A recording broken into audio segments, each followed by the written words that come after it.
Hello students, आज हम देखने जा रहे हैं क्लास 8 साइंस का new chapter inside the atom. इसमें हम एटॉम की स्टडी करेंगे। अब एटॉम क्या है? एटॉम से बनते हैं मॉलिक्यूल, मॉलिक्यूल से बनता है मैटर। टाइप्स ऑफ मैटर क्या है? सॉलिड, लिक्विड, गैस, ये 3 टाइप्स के मैटर है। और अदर भी मैटर होते हैं जैसे कि बॉज, आइंस्टाइन, कंडेंसेट, प्लाज्मा, लेकिन ये आप हायर स्टैंडर्ड में जाकर पढ़ेंगे। तो आज हम देखने जा रहे हैं इनसाइड द एटॉम। अब इसमें देखिए नेम ऑफ सब्सटेंस में सबसे पहले एग्जांपल में वाटर, H2O, ये क्या है? कंपाउंड है। एलिमेंट जब आपस में कंबाइन हो जाते हैं तो बन जाते हैं कंपाउंड। अब इसमें के जो H2 जो आपको दिख रहा है, H2 यानी ये है मॉलिक्यूल। कोई एलिमेंट के आगे 1 से ज़्यादा अगर नंबर आपको दिखता है उसके डेसिमल प्लेस में, तो उसको कहते हैं मॉलिक्यूल। और अगर 1 से ज़्यादा नहीं दिखता है, जैसे कि जिस जगह कुछ भी नहीं होता एम्प्टी स्पेस, जैसे कि ओ आपको दिख रहा है सिंगल, इसके आगे कुछ नहीं है तो इसके आगे होता है 1। तो ये है एटॉम। तो ये इसमें देखिए टिक मार्क करे वाले हैं। H2O एटॉम है क्या? नहीं है। H2O क्या है? मॉलिक्यूल है। एक मॉलिक्यूल भी है ये, और एक क्या है? कंपाउंड भी है। अब मॉलिक्यूल कैसे होगा? इसको हीट देंगे तो इसमें से 2 चीज़ निकलेंगे, एक हाइड्रोजन, एक ऑक्सीजन। तो इसमें जो H2 है ये क्या है? एक मॉलिक्यूल है। अब देखिए O2 कोई कंपाउंड नहीं है। O2 यानी एक मॉलिक्यूल है। Single type of atoms in the molecule, यानी सिंगल टाइप है। सिंगल टाइप ओनली 1 है ये। अब इसमें अगर समझो और दूसरा होता था तो उसको डिफरेंट, जैसे कि H2, इसमें हाइड्रोजन भी ऑक्सीजन भी, तो ये क्या है? डबल है। तो डबल यानी क्या? डिफरेंट। और अगर सिंगल है तो उसको कहते हैं सिंगल टाइप। ये पूरे एग्जाम्पल ऐसे ही देखे हैं। अब इसमें क्या एक एग्जाम्पल देखेंगे, क्लोरीन Cl2। क्लोरीन एक गैस है, Cl2 क्या है? एक मॉलिक्यूल है। उसके बाद में सिंगल टाइप है, एक एलिमेंट है। एलिमेंट में 3 चीज़ें आती है, मेटल, नॉन मेटल, मेटलॉइड। अब कोई भी चीज़ अगर आपके सामने है मॉडर्न पीरियोडिक टेबल में से 180 एलिमेंट्स में से, तो उसको आपको एलिमेंट्स के ही इसमें देखना होगा। अब अगला है टाइप्स ऑफ सब्सटेंस।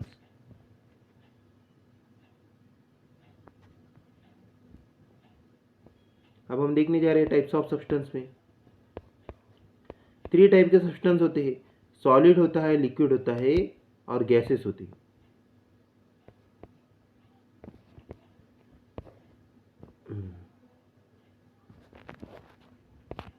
सबसे पहला है डाल्टन एटॉमिक थ्योरी। डाल्टन ये ब्रिटिश साइंटिस्ट थे। ये बॉर्न हुए 1803 में। इन्होंने British scientist John Dalton put forth in the 1803 AD ही celebrated atomic theory. According to this theory matter is made up of atom. तो इनका बोलना ऐसा था, मैटर जो है वो बनता है एटॉम से। अब मैटर बनता है मॉलिक्यूल से, सीधा डायरेक्ट है। एटॉम से बनते हैं मॉलिक्यूल, मॉलिक्यूल से बनता है मैटर। John Dalton. तो इन्होंने एक बूंदी के लड्डू के ऊपर से एग्जाम्पल दिया। जैसे कि बूंदी का लड्डू की एक बूंदी होती है, बहुत सारी बूंदी मिलके आपस में क्या बन जाती है? बूंदी का लड्डू। वैसे एटम सिंगल होता है, अलग होता है। बहुत सारे एटम मिलके क्या बनते हैं? मॉलिक्यूल बनते हैं। और मॉलिक्यूल से क्या बनता है? मैटर। तो हम ही बोलेंगे डायरेक्ट एटम से क्या बन जाएगा? मॉलिक्यूल बन जाएंगे। तो जब भी डाल्टन एटॉमिक थ्योरी की बात है तब आपको इतना ध्यान में रखना है, डाल्टन ने क्या बोला था? एटॉम से क्या बनते हैं? मॉलिक्यूल, मॉलिक्यूल से क्या बनता है? मैटर। और एग्जाम्पल किसका दिया? बूंदी का लड्डू। ये आपको याद रखना है। Thomson plum pudding model of atom. The plum pudding model of atom put forth by Thomson in the year 1904 के अंदर में इसने अपना फर्स्ट एटॉमिक मॉडल रखा। According to model this positive charge distributed throughout the atom and negatively charge electron are embed in it. तो इसका बोलना ऐसा था, जो पॉजिटिव चार्ज जो है वो न्यूक्लियस में होते हैं, और जो निगेटिव चार्ज है वो होते हैं ऑर्बिट्स में, और दोनों एक दूसरे के क्या होते हैं? इक्वेलेंट होते हैं। The distribute positive charge is balance bye negative charge. तो इनका बोलना ऐसा था, जितने पॉजिटिव चार्ज होते हैं उतनी क्या होते हैं? Negative charge on the electrons. Negative charge का मतलब होता है इलेक्ट्रॉन, पॉजिटिव चार्ज का मतलब होता है proton. Therefore the atom become electrically neutral. और दोनों सेम है तो एटम क्या हो जाता है? न्यूट्रल हो जाता है।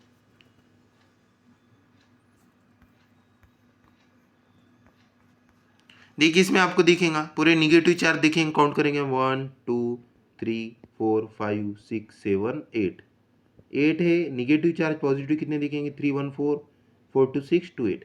यानी इसमें आपको ध्यान, थॉमसन में आपको इतना ध्यान रखना है कि इसमें क्या होगा, बैलेंस होगा, यानी इलेक्ट्रॉन और प्रोटॉन दोनों के क्या होंगे, बैलेंस होंगे, ये इनका बताना था। एक्चुअली में रियल में ऐसा नहीं होता है, कभी कभी कोई कोई एलिमेंट्स में कुछ इलेक्ट्रॉन्स है नहीं, बैलेंस नहीं होते, कभी इलेक्ट्रॉन ज़्यादा होते हैं प्रोटॉन कम होते हैं, ऐसा होता है। ये एक्सेप्शन है मॉडर्न पीरियोडिक टेबल में। जब आप पूरे 118 एलिमेंट से सभी के तो अभी हम स्ट्रक्चर्स क्लास 8 में नहीं पढ़ सकते हैं, नहीं बता सकते आपको, लेकिन जैसे जैसे आप हायर स्टैंडर्ड में जाएंगे वैसे वैसे आपके सामने चीज़ें आएंगी, और इन चीज़ों का वैसे भी कोई ज़्यादा काम होता नहीं है। जब आप IIT नीट में जाते हैं उसमें भी थोड़ी इंफॉर्मेशन होती है, इतना ज़्यादा कुछ रहता नहीं। अगला है Rutherford's nuclear model of atom. Rutherford studied the inside of atom by his celebrating scattering experiment and put the fourth nuclear model of atom in the year 1911। तो इन्होंने सबसे पहले अपनी स्कैटरिंग एक्सपेरिमेंट को यूज़ किया था। देखिए अब स्कैटरिंग एक्सपेरिमेंट क्या है, मैं थोड़ा जूम कर देता हूँ।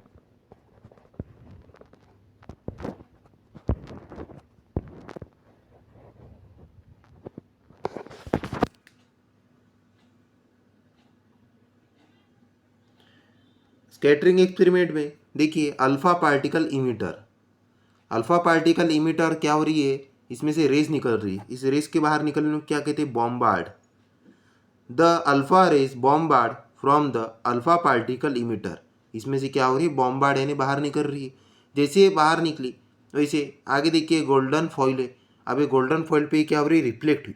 सबसे पहले देखिए आपको जो है वी टाइप का शेप बनता हुआ दिखा, इसमें से गोल्डन फॉइल में से रिफ्लेक्ट हुई, और यही रिफ्लेक्टिंग रे पीछे जाके क्या हुई, रिफ्रैक्ट हुई। रिफ्रैक्ट यानी ये जो रेस जो थी, यानी ये सबसे पहले रिफ्लेक्ट हुई और इसी की बहुत सारी इसमें रेस बनती गई, और यही रेस रिफ्लेक्ट होकर पीछे की तरफ में गई। अब रिफ्रैक्ट चीज़ें किस में होती है वो समझ लीजिए, इसमें से रिफ्रैक्ट नहीं होंगी, बिकॉज ये गोल्डन फॉइल ये ट्रांसपेरेंट नहीं है। कोई भी चीज़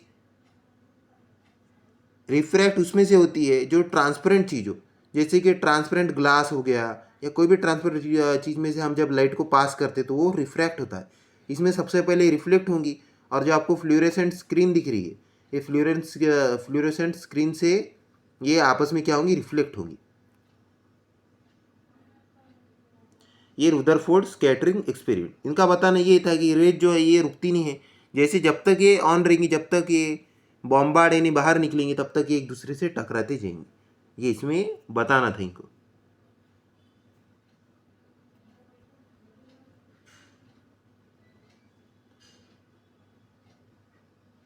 The large number of alpha particles that went straight through the foil indicate there was no obstacle in their path. It means that there must be mainly an empty space inside the atom in the solid gold foil. The small number of alpha particles that get deflected through the small or big angle must have faced on the obstacle in the path. तो इसमें क्या बन रही है, उसमें angle, angle क्या होती है देखिए। अब सबसे पहले वी शेप वाला जो एंगल बना है, इसमें जो वी शेप बना है,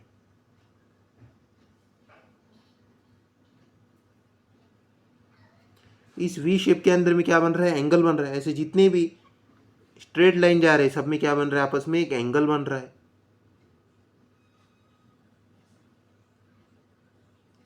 अब इसमें एटॉम के बारे में बताया गया, देखिए रुदरफोर्ड्स एटॉमिक मॉडल। अभी अल्फा रेस पास हो रही है, सबसे जो बीच में जो रेड कलर का पार्ट आपको जो दिख रहा है वो ये क्या है, न्यूक्लियस है।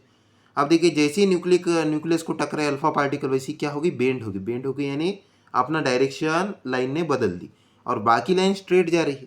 तो इस तरीके से होता है एटॉमिक मॉडल में, यानी जब आप अल्फा रेस पास करते हैं कोई भी एटॉम में से, तो उसमें अल्फा पार्टिकल की रेज जो है वो न्यूक्लियस के आगे नहीं पहुंच सकती, उससे वो बेंड हो जाती और अपनी डायरेक्शन को चेंज कर देती। अब देखो इनका बोलना क्या था, फर्स्ट पॉइंट में there is positive charge nucleus at the centre of atom. तो सेंटर ऑफ एटम में क्या है, पॉजिटिव चार्ज है। Almost the entire mass of atom is concentrated in the nucleus. तो इसका मास किस में होता है, न्यूक्लियस में, जिसको क्या कहते हैं, atomic mass. Negatively charge particles called electron जो निगेटिवली चार्ज पार्टिकल उनको कहते हैं इलेक्ट्रॉन, ये रिवॉल्व करते हैं अराउंड द न्यूक्लियस, यानी ऑर्बिट में रिवॉल्व करते हैं।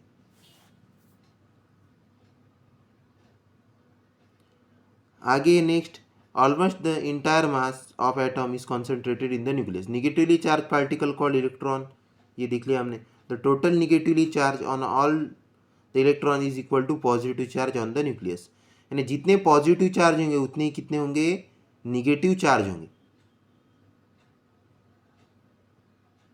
As opposite charges are balanced the atom is electrically neutral. वो क्या बन जाता है, एटम न्यूट्रल बन जाता है। तो हर एटम में 3 चार्ज होते हैं, एक होता है proton positive charge, neutron negative charge. Proton positive charge, neutron negative charge होते हैं न्यूक्लियस में, और इलेक्ट्रॉन इलेक्ट्रिकल चार्ज होते हैं ऑर्बिट्स में।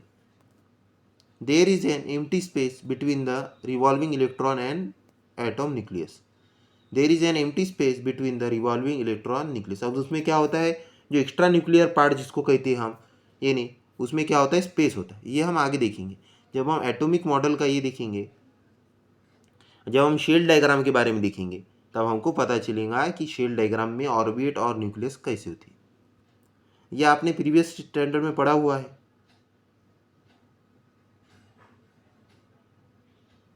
Bohr stable orbit model, atomic model. In the year 1930, Danish scientist Niels Bohr explained the stability of atom by putting four stable orbit atomic model. The important postulates of Bohr's atomic model are, सबसे पहले देखिए क्या है, the electron revolving around the atomic nucleus lie in the concentric circular orbit at the certain distance from the nucleus. The electron revolving around the atomic nucleus. हम atomic nucleus देखेंगे अभी क्या होता है। मैं मार्कर का यूज करके आपको बता रहा हूँ थोड़ा।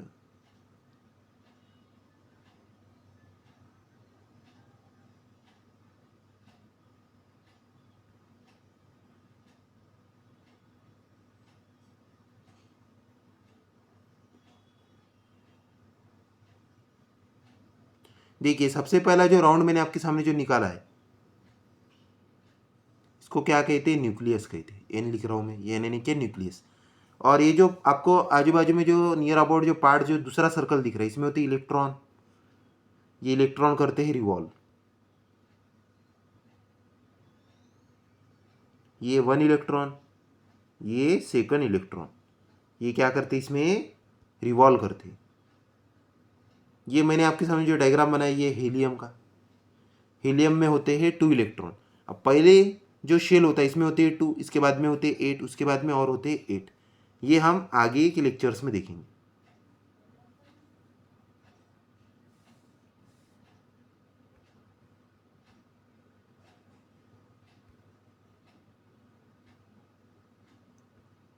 ये हो गया हमारा first point. Energy of electron is constant while it particular orbit. Electron की एनर्जी क्या होती है, कांस्टेंट होती है। When an electron jumps from an inner orbit to outer orbit, it absorbs the energy equal to difference of its energy level. When it jumps from the electron outer orbit to the inner orbit, it emits energy equal to difference its energy level. जब ये jump करते electron, कैसे jump करते देखिए अभी, और एक बार मैं डायग्राम ड्रॉ कर रहा हूँ आपके सामने।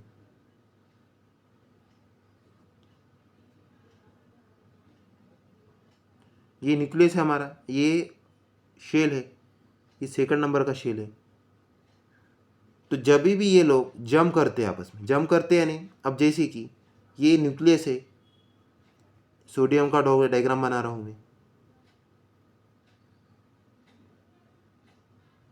ये फर्स्ट इलेक्ट्रॉन, ये सेकंड इलेक्ट्रॉन, इसमें होते इलेक्ट्रॉन, पूरा एटॉमिक नंबर होता है 11। तो पहले इसमें 2, दूसरे इसमें 8,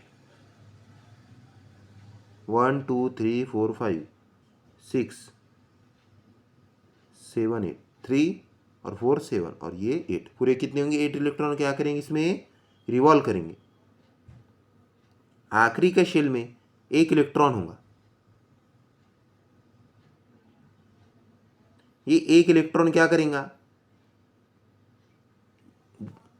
लूज हो जाएगा, लूज यानी चला जाएगा, जम कर देगा किस पे, दूसरे नॉन मेटल पे, और ये क्या बन जाएगा हमारा सोडियम, क्या बन जाएगा Na पॉजिटिव, सोडियम बनेगा Na पॉजिटिव, इसको लिख लेते हैं हम Na पॉजिटिव, सोडियम के पास में कौन सा चार्ज आएगा पॉजिटिव, ऐसे ही जम करते हैं। यानी जब ये लूज हो जाते हैं या गेन होते हैं इलेक्ट्रॉन, लूज करते हैं, metals are lose electron and non metals are gain electron.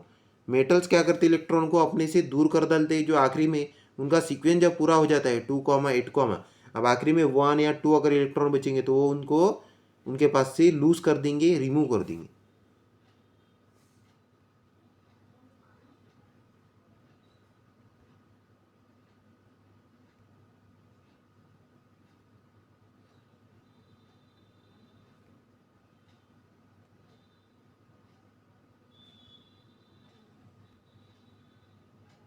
अब हम आगे देखेंगे, हमारी नेक्स्ट हेडिंग है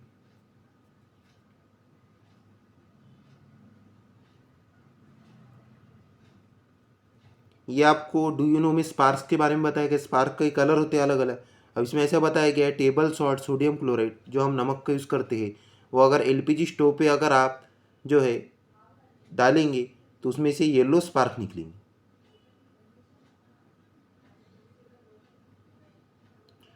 सोडियम जो है वो येलो कलर की फ्लेम देता है। अगला है देखिए अभी बोहर स्टेबल एटॉमिक मॉडल।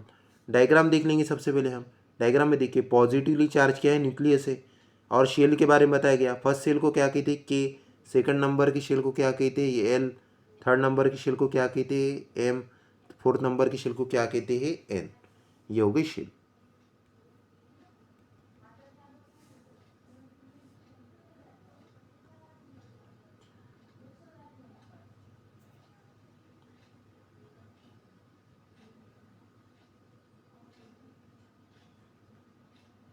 देखिए अभी बात की गई एटॉमिक स्ट्रक्चर के बारे में। एटॉमिक स्ट्रक्चर कैसा होता है, an atom is found from the nucleus and the extra nuclear part, this contain 3 types of सब एटॉमिक पार्टिकल्स।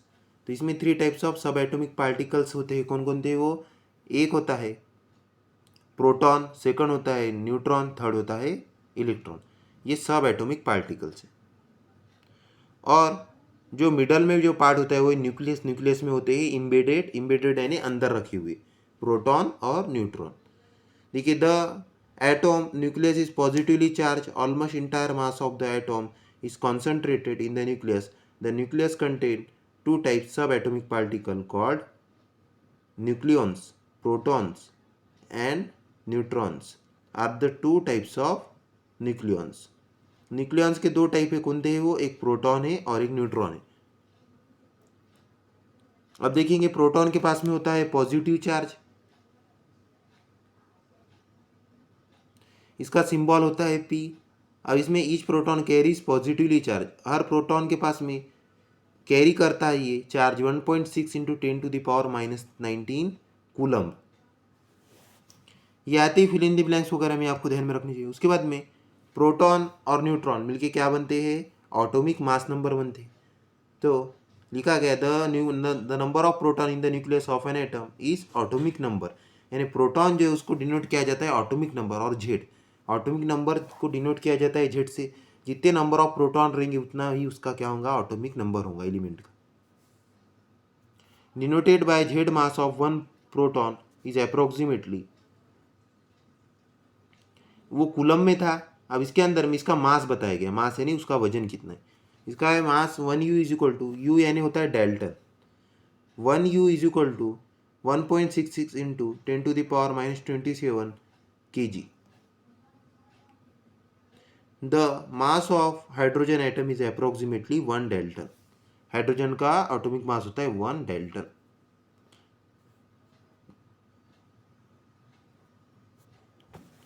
आगे है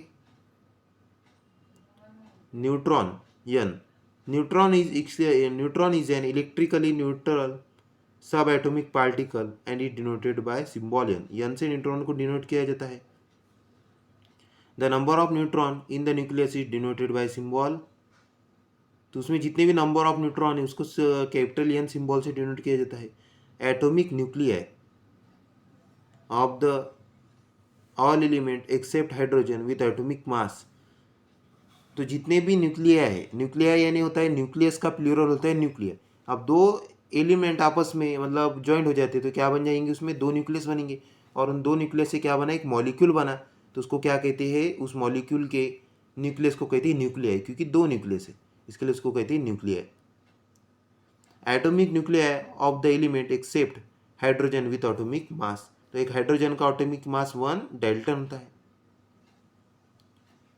क्योंकि हाइड्रोजन का एटॉमिक मास होता है 1, और ये यानी इसका जो एटॉमिक नंबर होता है ये होता है 1। ये एटॉमिक नंबर 1 पे से दूसरे के साथ में बॉन्ड बनाता है। हर हर जो है एलिमेंट ये चाहता है कि उसके जो है फर्स्ट आउटर मोस्ट सेल में कितने इलेक्ट्रॉन प्रेजेंट होने चाहिए, 2 इलेक्ट्रॉन। ये हम आगे देखेंगे। इसके लिए इसका एटॉमिक मास होता है 1 dalton, which is almost equal to that of a proton. आगे देखेंगे extra nuclear part. The extra nuclear part in the atomic structure includes the empty space between the nucleus. अब इस शेल में आपको empty space दिख रहा है, जैसे कि के से लेके एल, एल से लेके एम, इनको क्या कहते हैं, एक्स्ट्रा न्यूक्लियर पार्ट कहते हैं। ये जो आपको बीच में जो डिफरेंस दिख रहा है ये, इसको कहते हैं एक्स्ट्रा न्यूक्लियर पार्ट, यानी के से लेके एल तक, इसको कहते हैं एक्स्ट्रा न्यूक्लियर पार्ट। ये इतनी एरिया, ये सेकंड, ये थर्ड।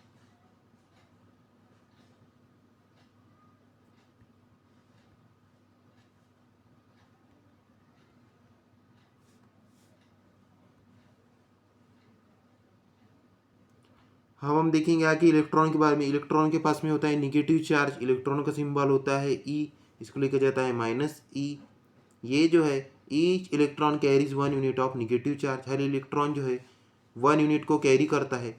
मास ऑफ इलेक्ट्रॉन होता है 1800 times less than of the hydrogen atom, यानी हाइड्रोजन एटम से लेस देन 1800 टाइम्स ये क्या होता है, छोटा होता है। Therefore the mass of electron can be treated negligible। तो इसका मास ऑफ इलेक्ट्रॉन यानी निकाला नहीं जाता, इसको लेस देन 1800 टाइम्स लिखा जाता है। अब इसको निकालेंगे हम तो ये वैल्यू बहुत बड़ी बनेगी, यानी इलेक्ट्रॉन की जो वैल्यू होंगी वो बनेंगी पॉइंट्स में, यानी बहुत छोटी वैल्यू बनेगी। इलेक्ट्रॉन जो है ये एक्स्ट्रा न्यूक्लियर पार्ट में जो ऑर्बिट है उसमें रिवॉल्व होते हैं।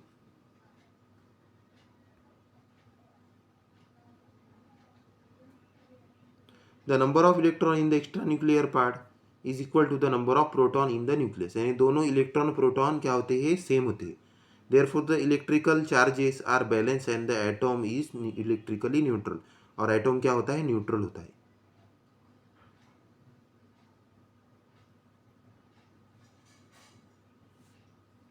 अब जैसे इन्होंने सिंबल बताया गया कार्बन का, इसमें आपको दिख रहा है कार्बन 6 12। 6 जो है ये ऑटोमिक नंबर है, और 12 जो है ऑटोमिक मास नंबर। तो ऑटोमिक नंबर होता है बेस में, ऑटोमिक मास होता है अपर साइड में।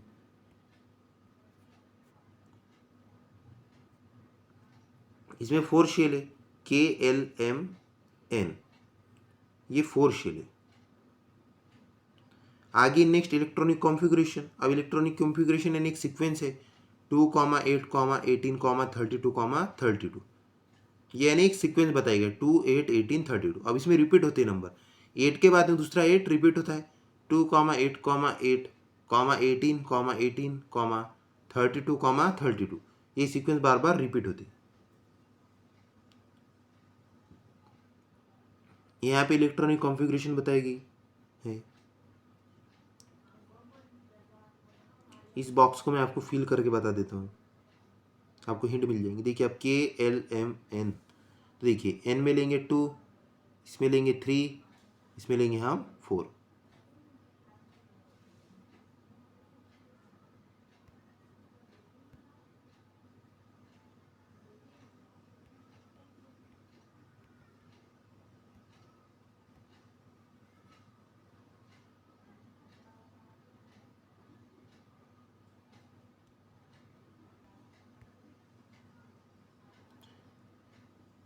अब देखिए 2 इंटू 2 का स्क्वायर क्या होता है, 4, 2 4 जा 8, इसमें आ जाएगा 8।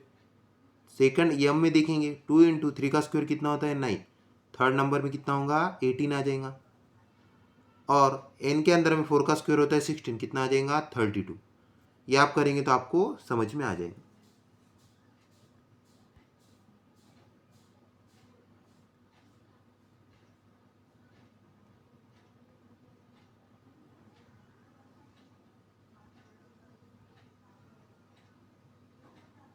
इसके बाद में इलेक्ट्रॉनिक कॉन्फ़िगरेशन का हम देखेंगे। एटॉम में है हाइड्रोजन, हीलियम, लिथियम, ये सब एटॉम है। सिंबल है हाइड्रोजन का एच होता है, हीलियम का एच ही होता है, लिथियम का एल होता है। आप मॉडर्न पीरियोडिक टेबल लेंगे तो आपको इसमें सभी दिख जाएंगे, सिंबल कौन से हैं, एटॉम्स के नेम्स आपको दिख जाएंगे, electron number in the atom, यानी इसका अंदर में इसका एटॉमिक नंबर कितना होता है। हाइड्रोजन का 1 होता है, हीलियम का होता है 2। तो हाइड्रोजन के सबसे फर्स्ट सेल के अंदर में क्या होगा, 1 इलेक्ट्रॉन होगा। हाइड्रोजन के फर्स्ट सेल में होगा 1 इलेक्ट्रॉन।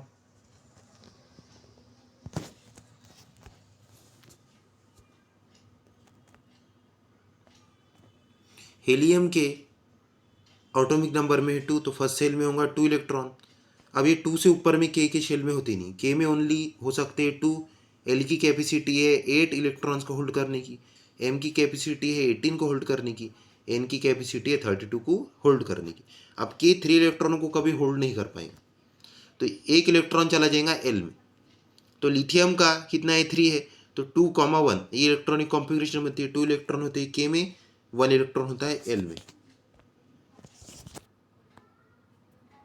ये इलेक्ट्रॉन, अभी लास्ट का जो नंबर होता है इसको कहते हैं वैलेंस इलेक्ट्रॉन। अब 1 वैलेंस इलेक्ट्रॉन है, 2 वैलेंस इलेक्ट्रॉन है, लास्ट में ये जो 1 आपको दिख रहा है ये वैलेंस इलेक्ट्रॉन है। कोई भी इलेक्ट्रॉनिक कॉन्फ़िगरेशन का जो सबसे लास्ट नंबर होता है उसको कहते हैं वैलेंस इलेक्ट्रॉन। अब इलेक्ट्रॉनिक कॉन्फ़िगरेशन की बात ना भी करें तो ये सब क्या है, शेल डायग्राम में होते हैं। जो यानी सबसे लास्ट के शेल में जो इतने इलेक्ट्रॉन होंगे वो होंगे, उसको कहते हैं वैलेंस इलेक्ट्रॉन। और ये मेटल या नॉन मेटल जितने इलेक्ट्रॉन को अपने से लूज करता है या गेन करता है उसको कहते हैं वैलेंसी। अब लिथियम के अंदर के लास्ट के शेल में कितना है, 1 इलेक्ट्रॉन है, तो 1 इलेक्ट्रॉन को डोनेट कर देगा, क्योंकि इसको 1 इलेक्ट्रॉन से कोई बेनिफिट नहीं है। तो ये 1 इलेक्ट्रॉन जो है ये नॉन मेटल को डोनेट कर देगा, और 1 ये क्या बन जाएगा, इलेक्ट्रो पॉजिटिव।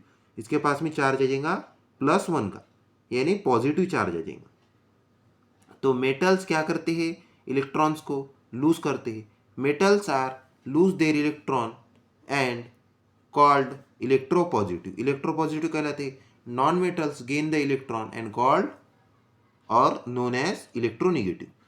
तो मेटल कहलाते हैं इलेक्ट्रोपॉजिटिव क्योंकि वो इलेक्ट्रॉन को डोनेट करते हैं, इसके लिए उनको कहते हैं इलेक्ट्रोपॉजिटिव, यानी पॉजिटिव चार्ज आता है उनके पास में। और नॉन मेटल को कहते हैं इलेक्ट्रोनिगेटिव, यानी इलेक्ट्रॉन को एक्सेप्ट करते हैं तो उनके पास में आ जाता है निगेटिव वाला चार्ज, तो इसके लिए उनको कहते हैं इलेक्ट्रोनिगेटिव। अब आगे हमारे सामने वैलेंसी यानी इलेक्ट्रॉनिक कॉन्फ़िगरेशन। अभी देख लिया हमने वैलेंसी किसको कहते हैं। वैलेंसी यानी जो भी मेटल या नॉन मेटल इलेक्ट्रॉन को गेन करेगा या लूज करेगा उसको कहते हैं वैलेंसी। ऐसा मेटलॉइड में भी होता है। अब देखिए एलिमेंट्स के 3 टाइप्स है, एक है मेटल्स, एक होता है नॉन मेटल्स, एक होता है मेटलॉइड्स। मेटलॉइड्स जो है इनको कहते हैं सेमी मेटल्स। ये दोनों की भी प्रॉपर्टी बताते हैं, मेटल की भी प्रॉपर्टी बताते हैं, नॉन मेटल की भी प्रॉपर्टी बताते हैं। अभी जब मेटल के साथ में जाएंगे तब ये शो करेंगे नॉन मेटल की प्रॉपर्टी, और जब नॉन मेटल के साथ में होंगे तब शो करेंगे मेटल की प्रॉपर्टी। तो ये दोनों की प्रॉपर्टी को शो करते हैं, इसके लिए इसको कहते हैं मेटलॉइड। तो मेटलॉइड को हम बोल नहीं सकते क्योंकि किसकी प्रॉपर्टी शो करेगा, वो मेटल के साथ में होगा तो नॉन मेटल की प्रॉपर्टी शो करेगा, नॉन मेटल के साथ में जब होगा तब मेटल की प्रॉपर्टी शो करेगा। अब देखेंगे आप, आपके सामने हाइड्रोजन में होते हैं, ये हाइड्रोजन का जो आपको यश दिख रहा है इसको कहते हैं न्यूक्लियस। ये जो ऊपर का आपको जो ऑरेंज कलर का जो सर्कल दिख रहा है इसको कहते हैं ऑर्बिट, इसको आप शेल भी कह सकते हैं, इसको कहते हैं के शेल। और इसमें जो आपको ऑरेंज कलर का डॉट दिख रहा है इसको कहते हैं इलेक्ट्रॉन। हाइड्रोजन में होता है 1 इलेक्ट्रॉन, हीलियम में 2 इलेक्ट्रॉन, कार्बन में 6 इलेक्ट्रॉन। 2 शेल होते हैं, फर्स्ट सेल में 2 इलेक्ट्रॉन, सेकंड सेल में 4 इलेक्ट्रॉन। ये आपको बताया गया है।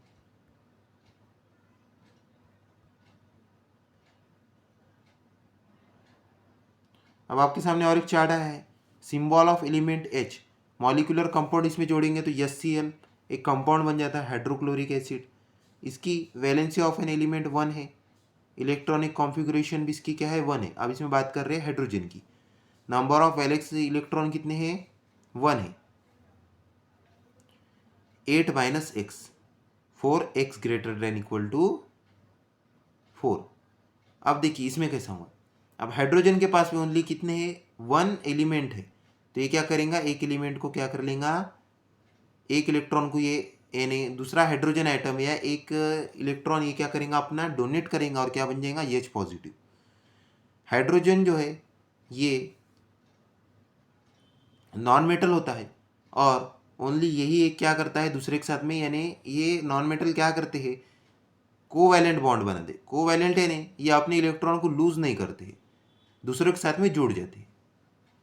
जैसे कि इसके पास में ओनली 1 इलेक्ट्रॉन है, क्लोरीन के पास में कितने इलेक्ट्रॉन है, 7, तो ये अपना 1 इलेक्ट्रॉन दे देगा, 7 यानी 17 इलेक्ट्रॉन्स है, उसमें से लास्ट के सेल में बचते हैं, पहले इसमें 2 होते, सेकंड इसमें 8 होते, थर्ड इसमें 7 होते, तो 2, 8, 7। अब देखिए 7, 1 + 7 कितना हो जाएगा, 8, दोनों आपस में क्या बना लेंगे, मिक्स हो जाएंगे और क्या बन गया, HCl का कंपाउंड।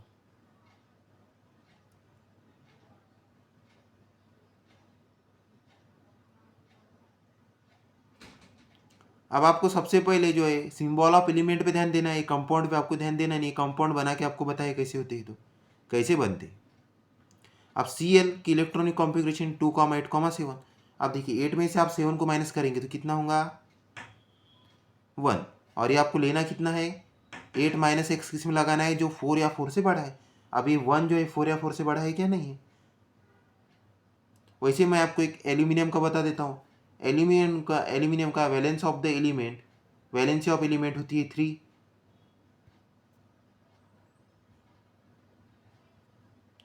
होती है। इलेक्ट्रॉनिक कॉन्फ़िगरेशन इसकी होती है, इसका ऑटोमिक नंबर होता है 18, इसका ऑटोमिक नंबर होता है 13। इलेक्ट्रॉनिक कॉन्फ़िगरेशन बनेगी 2, 8,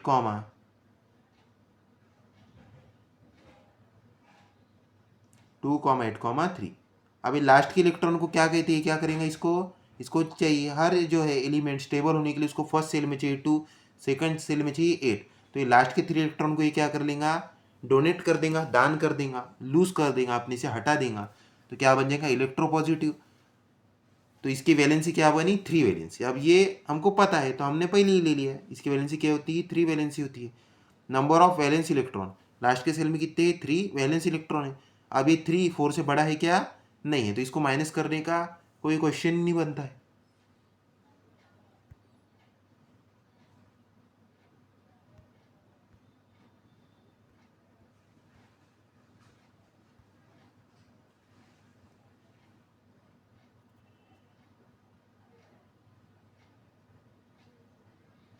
अब ये चार्ट कीजिए, नंबर ऑफ इलेक्ट्रॉन लिथियम में 3 है, इलेक्ट्रॉनिक कॉन्फ़िगरेशन में 2, 1, number of valence electron last में 1 इलेक्ट्रॉन है, तो 1 इलेक्ट्रॉन उसकी इलेक्ट्रॉनिक कॉन्फ़िगरेशन और लास्ट में 1 है, वो उसकी क्या होगी, वैलेंसी से। अब आपके सामने नया टॉपिक है आइसोटॉप। आइसोटॉप क्या होते हैं, the atomic number is a fundamental property of an element and it's chemical identity. देखिए ऑटोमिक मास के अंदर में ऑटोमिक नंबर तो सेम होता है, लेकिन ऑटोमिक मास डिफरेंट होते हैं आइसोटॉप में। अब देखिए आपके सामने 3 कार्बन के एग्जाम्पल है, एक का ऑटोमिक मास है 12, दूसरे का है 13, तीसरे का है 14, लेकिन ऑटोमिक नंबर क्या है तीनों के, 6, 6, 6 ही है। न्यूट्रॉन नंबर का फॉर्मूला आपको बताया गया, न्यूट्रॉन नंबर कैसे निकालेंगे, atomic mass number minus proton, दोनों को माइनस करेंगे, 12 माइनस 6 कितना होगा, 6, 13 माइनस 6 कितना होगा, 7, 14 माइनस 6 कितना होगा, 8।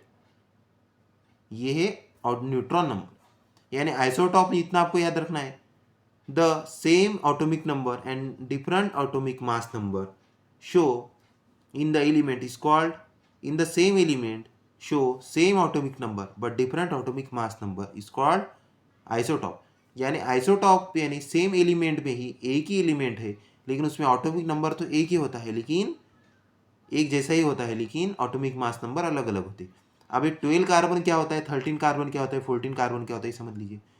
तो देखिए 12 कार्बन, जब तक में जो भी ऑर्गेनिज्म जिंदा है, जब तक वो ऑक्सीजन को ले रहा है, कार्बन डाइऑक्साइड को अपने से रिमूव कर रहा है, तो इस कार्बन डाइऑक्साइड को जो यानी जिसमें अभी जान है, वो जो कार्बन डाइऑक्साइड को रिलीज कर रहा है, इसको कहते हैं 12C, यानी वो कार्बन 12 को रिलीज कर रहा है। सेकंड है 13 कार्बन 14 कार्बन। 13 कार्बन 14 कार्बन कब होता है देखिए। अब जो प्लांट्स भी जो है ये भी क्या करते हैं, कार्बन डाइऑक्साइड को क्या करते हैं एक्सेप्ट, तो ये 12 कार्बन को क्या करते हैं एक्सेप्ट करते हैं। अब ये 13 कार्बन 14 कार्बन ये आता है रेडियोग्राफी में, जिसकी भी डेड हो जाती है उसमें से निकलता है, प्लांट में से निकलता है 13 कार्बन, एनिमल में से निकलता है 14 कार्बन, और इससे उसकी एज पता की जाती है। इसको कहते हैं कार्बन डेटिंग मेथड, ये आप क्लास 10 में जाके पढ़ेंगे। अब इसमें यूजेस ऑफ आइसोटॉप्स बताया गया है। इसका यूजेस है यूरेनियम 235 में यूज़ करते हैं न्यूक्लियर फिजन के लिए, प्रोडक्शन ऑफ इलेक्ट्रिसिटी के लिए। ये भी टॉपिक आपको क्लास 10 के अंदर में है। पावर प्लांट का एक चैप्टर आता है आपको पार्ट 2 में, उसमें यूरेनियम के अंदर में इसमें यूरेनियम 235 डाला जाता है, और इसमें एक जो है न्यूट्रॉन डाला जाता है जिससे ये अनस्टेबल बनता है, और अनस्टेबल बनने से इसके क्या बनते हैं, पार्ट्स बनते जाते हैं, और बहुत ज़्यादा एनर्जी बनती जाती है। उसके बाद में कोबाल्ट 60 यूज़ होता है मेडिकल ट्रीटमेंट में, फैटल डिसीजेज लाइक कैंसर में होता है। आयोडीन 131 यूज़ होता है goitre disease of thyroid gland है नहीं, जो मोटापा जो होता है लोगों को, मोटे और पतले बहुत लोग हो जाते हैं, बहुत ज़्यादा मोटे हो जाते हैं और बहुत ज़्यादा पतले हो जाते हैं, ऐसे लोगों को ट्रीटमेंट में यूज़ होता है iodine 131। The radio active isotopes are use for detection of cracks leakage in the underground pipe में जो लीकेज होता है इसको फिल करने के लिए सोडियम 24 आइसोटॉप को यूज़ किया जाता है। Radio active isotopes are use for radio active isotopes का यूज़ किया जाता है फूड प्रिजर्वेशन में फ्रॉम माइक्रोब्स, यानी माइक्रोब्स से फूड्स को प्रिजर्वेशन यानी बचाने के लिए रेडियो एक्टिव आइसोटॉप्स का यूज़ किया जाता है।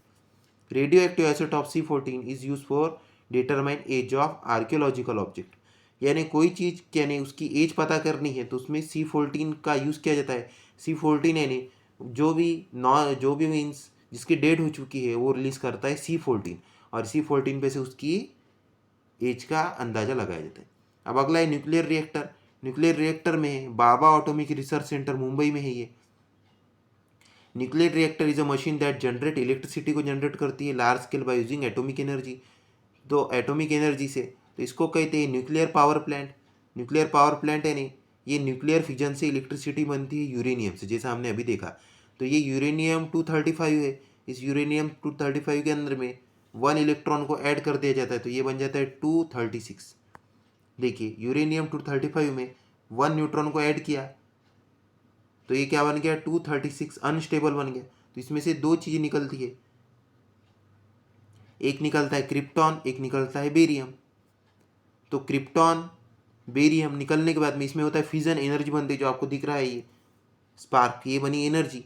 इसमें से निकलते 3 न्यूट्रॉन, और ये 3 न्यूट्रॉन आगे जाएंगे और टच होंगे, ऐसे ही यूरेनियम क्या होंगे यहाँ पे होंगे, और ऐसी लॉट ऑफ एनर्जी बनते जाएंगी। एनर्जी बनेगी तो क्या होंगी, इसमें हीट बनती है। हीट बनती है तो हीट क्या करती है, उसमें वाटर होता है, वाटर को बहुत ज़्यादा वार्म करती है। वाटर के बनते हैं वेपर, वेपर जाती है जनरेटर के पास में। जनरेटर का जो स्ट्रिंग होता है, स्ट्रिंग यानी एक लकड़ी के जैसी होती है स्ट्रिंग, ये स्ट्रिंग लकड़ी के जैसी यानी रॉड के टाइप होती है, ये घुमाती है जनरेटर में। जो कॉइल है कॉपर कॉइल उसको घुमाती है, वो मोशन में जाता है, काइनेटिक एनर्जी में जाता है। जो भी चीज़ रुकी हुई है वो है पोटेंशियल एनर्जी। जैसा आप देख रहे होंगे कि मेरे सर के ऊपर में जो फैन है वो रुका हुआ है एक जगह पे, तो ये अभी कोई मोशन नहीं कर रहा है तो इसको क्या कहते हैं, पोटेंशियल एनर्जी। जैसे ही मूवमेंट करेंगे उसको क्या कहते हैं, काइनेटिक एनर्जी। तो जो चीज़ रेस्ट में है वो चीज़ क्या है, पोटेंशियल एनर्जी, और जो मोशन में है उसको कहते हैं काइनेटिक एनर्जी। तो ऐसे इसमें लॉट ऑफ हीट बनती है, जनरेटर का कॉइल घूमता है, और जनरेटर का कॉइल घूमता है तो मैग्नेटिक फील्ड बनती है, मैग्नेटिक फील्ड बनती है तो इलेक्ट्रिसिटी फॉर्मेशन होती है। ये बताया था माइकल फैराडे ने, ये आप पढ़ेंगे क्लास 10। अधूरा नॉलेज जो है ये हानिकारक है, इसके लिए मैं आपको जो भी नॉलेज देता हूँ यानी मीन्स फुल ऑफ नॉलेज देने की कोशिश करता हूँ। I will try to give all of the knowledge in the topic के अंदर का मैं आपको जितना भी नॉलेज है ज़्यादा से ज़्यादा वो देने की कोशिश करता हूँ, क्योंकि आपके पास में अधूरा नॉलेज होगा तो आप कंफ्यूज होंगे चीज़ों में। मॉडरेटर कंट्रोलर, देखिए मॉडरेटर ने ग्राफाइट और heavy water is use, moderator use होता है स्पीड न्यूट्रॉन, न्यूट्रॉन की स्पीड कंट्रोल करने के लिए मॉडरेटर का यूज़ किया जाता है। कंट्रोलर का यूज़ देखिए to reduce the number of neutron by absorbing then rods of boron cadmium beryllium use as controller. तो बोरॉन कैडमियम बेरिलियम का यूज़ करते हैं न्यूट्रॉन को लेस करने के लिए, क्योंकि बहुत ज़्यादा न्यूट्रॉन रिलीज होंगे तो उतना ज़्यादा यूरेनियम क्या होंगे, अनस्टेबल, अनस्टेबल होंगे तो उतना ज़्यादा वो क्या करेंगे, क्रिप्टॉन बेरियम को रिलीज़ करेंगे। क्रिप्टॉन बेरियम को रिलीज़ करेंगे तो क्या होंगी, लॉट ऑफ हीट, बहुत ज़्यादा हीट होंगी, और बहुत ज़्यादा हीट होंगी तो क्या होगा, ब्लास्ट हो जाएगा। जैसा बॉम्ब फटता है तो उसमें कंट्रोलर नहीं होता है, क्योंकि कंट्रोलर होगा तो बॉम्ब ब्लास्ट नहीं होगा। तो बॉम्ब के अंदर में कंट्रोलर नहीं होता है, तो इसके वजह से बॉम्ब क्या हो जाता है, ब्लास्ट होता है, उसमें बहुत ज़्यादा हीट हो जाती है। बॉम्ब जो बनता है उसमें भी होता है यूरेनियम, एक यूरेनियम होता है, थोरियम होता है, ये दोनों सेम प्रॉपर्टी को शो करते हैं, दोनों भी एलिमेंट है, यूरेनियम थोरियम। तो इसमें heat produce in the fusion process is taken out by using water coolant. Water क्या होता है, ठंडा होता है, हीट को क्या करता है, कम करता है, और वाटर क्या करता है, हीट को एब्जॉर्ब करता है, और क्या बन जाता है, वेपर बन जाता है। Water is transferred into steam, steam यानी वाफ बन जाता है। By mean steam turbines are drive on electricity generate, और ये स्टीम क्या करता है, टर्बाइन को घुमाती है। टर्बाइन यानी अभी मैंने आपको जो बताया, जो रॉड होती है आयरन की, उसको क्या कहते हैं, टर्बाइन। तो इसको, इस चीज़ को, टर्बाइन को ये क्या करता है, घुमाता है, और क्या बनती है, electricity. In India total 22 nuclear reactors है, in 8 place are functioning. Apsara at Bhabha atomic research centre in Mumbai is first nuclear reactor in India. यानी भाभा एटॉमिक रिसर्च सेंटर क्या था, पहला फर्स्ट न्यूक्लियर पावर प्लांट था इंडिया का, which went critical on 4 August 1956। India has largest reserves of the element thorium 232। Therefore, the Indian scientists have developed the future plan for nuclear reactor based on production of isotope। तो इसने जो है, India ने uranium और thorium का production बढ़ा दिया, किसके लिए, आगे चल के इलेक्ट्रिसिटी को बनाने के लिए। क्योंकि आगे चल के इलेक्ट्रिसिटी का यूज़ बहुत ज़्यादा होते जा रहा है, तो इलेक्ट्रिसिटी उतनी ज़्यादा लगेंगी, तो ये दो चीज़ों का प्रोडक्शन यूज़ मतलब करना इन्होंने क्या कर दिया, ज़्यादा कर दिया। यहाँ पे ये चैप्टर कंप्लीट होता है। आई होप आपको फुल चैप्टर समझ में आया होगा। इसके क्वेश्चन आंसर में कोई आपके डाउट होंगे तो आप मुझे पूछ सकते हैं कमेंट बॉक्स में। अगर आपको वीडियो पसंद आया होगा तो आपको वीडियो को लाइक करना है, शेयर करना है, और आपके फ्रेंड्स को शेयर करना है, और चैनल को सब्सक्राइब करना है।